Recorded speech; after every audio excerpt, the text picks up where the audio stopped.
On that note, let's bring in the Australian Grand Prix CEO, Andrew Westacott. Andrew, good to see you. Thanks for your time this morning. So, is it good to be back? Well, it's great to be back, and it's going to be about 100,000 people here today, Peter, who's going to give Daniel Ricciardo some love. So we're going to be opening the gates at 9:15, not cancelling. So that's gone, done and dusted.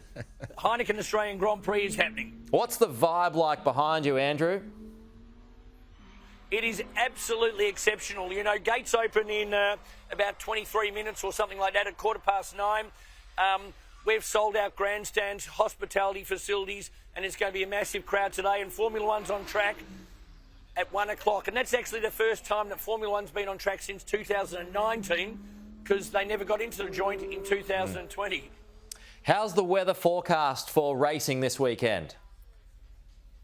Well, we have a joke at the Grand Prix Corporation that the chairman of the Grand Prix, Paul Little, looks after the weather, and Paul's done a superb job, because I think it's probably going to be about 26 and sunny here today, and it's going to be perfect weather all weekend. Okay, that is good to know. And we here in Sydney, we can only look on with envy with that at the moment. Now, how have the reports been from all of the teams? Has there been any criticisms yet on how anything is how everything has been handled, or has it all been tickety-boo?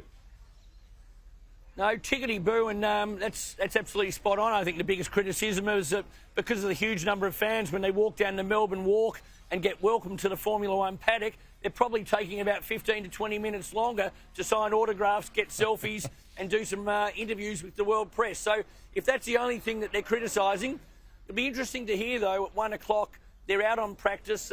It's a new circuit. It's faster, completely different turn. So I really do want to hear what they have to say. Yeah, well, just on that, so I did want to ask you how different it is. What are the changes? Well, it's 5 seconds a lap quicker. We've resurfaced it completely with a more abrasive asphalt, which is designed to get a higher level of tyre degradation, maybe introduce a 2 pit stop strategy rather than a 1. And we've widened 5 turns and taken out a chicane. So there's plenty for them to actually familiarise themselves with.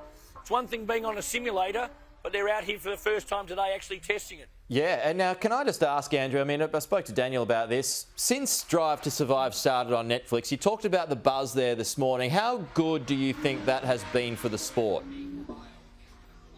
Oh, it's been exceptional. It's been a marketing bonanza for Formula One.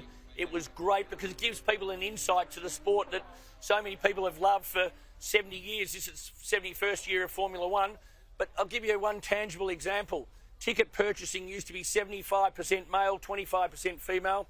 Purchasing for this year is 60-40. So there's a huge dominance and increase of the female purchase, and the younger generations coming and flocking in droves. We've got 650 hours of Australian homegrown talent of music across the venue. So we're probably a music festival in addition to a motors festival. Good stuff. Now, just finally, is Melbourne going to be back to the season opener next year? Look, we're still working through on that. We're going to be up the front end of the year. There's a 23 race calendar.